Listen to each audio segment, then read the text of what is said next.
আজকের ভিডিওতে আলোচনা করব WBH মাধ্যমিক টেস্ট পেপার 2026 থেকে এখানে ম্যাথমেটিক্স সি পেজ নাম্বার 13 এখানে 13 থেকে আলোচনা করব। দেখে দিচ্ছি এখানে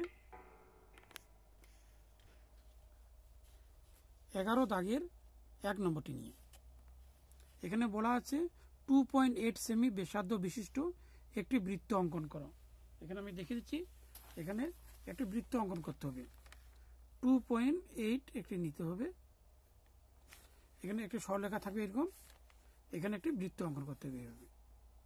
এখানে ও কেন্দ্র বৃত্ত।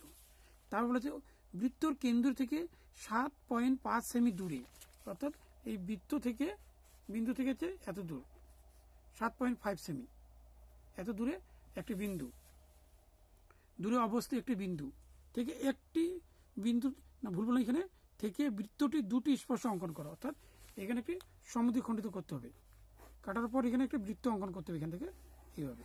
তারপরে এখানে দুটি স্পর্শ এইভাবে থাকবে, অঙ্কন করতে হবে। আমি দেখে দিচ্ছি এখানে এটা হচ্ছে 2.8 সেমি আর একটা হচ্ছে 7.5 সেমি। তবে এখানে প্রথমে আমি দেখে দিচ্ছি এখানে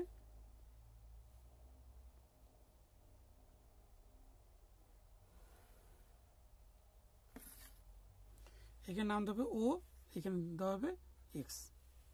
এখানে প্রথমে বলা আছে, আরেকবার দেখে দিচ্ছি এখানে 2.8 সেমি ব্যাসার্ধ বিশিষ্ট একটি বৃত্ত অঙ্কন করতে হবে। প্রথমে একটি বৃত্ত, তাহলে এখানে 2.8 সেমি রয়েছে, এখানে একটি বৃত্ত অঙ্কন করতে হবে। প্রথম কাজ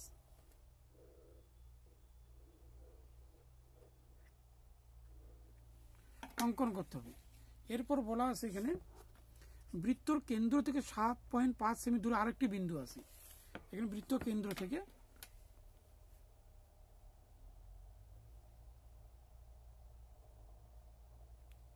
7.5 সেমি এত একটি বিন্দু আছে, এখানে নাম দেওয়া হলো এ। তো এটাকে সমদ্বিখণ্ডিত করতে হবে।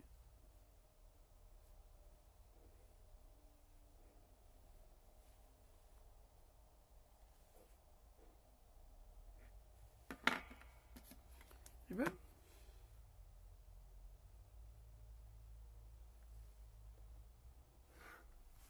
যুক্ত করতে হলো, এখানে নাম দেওয়া হলো ও। ভুলবেন এখানে যেহেতু এ আছে তাহলে এখানে হবে বি। যেহেতু দুটি স্পর্শক আছে তাহলে বৃত্তটি সম্পূর্ণ দিতে হবে। এখানে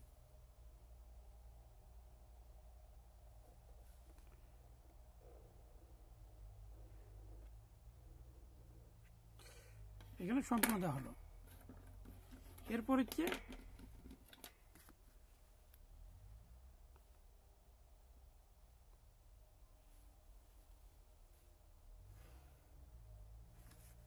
এখানে একটা স্পর্শক আর এখানে একটা স্পর্শক, দুটি স্পর্শক থাকলে দুই পাশে দাগ দিতে হবে।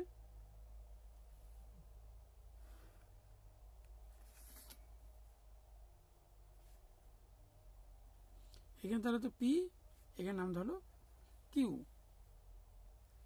এখানে হবে A P R A Q হলো এখানে কেন্দ্রীয় ও কেন্দ্রীয় বৃত্তের বহিস্থ বিন্দু এ থেকে অঙ্কিত দুটি স্পর্শক।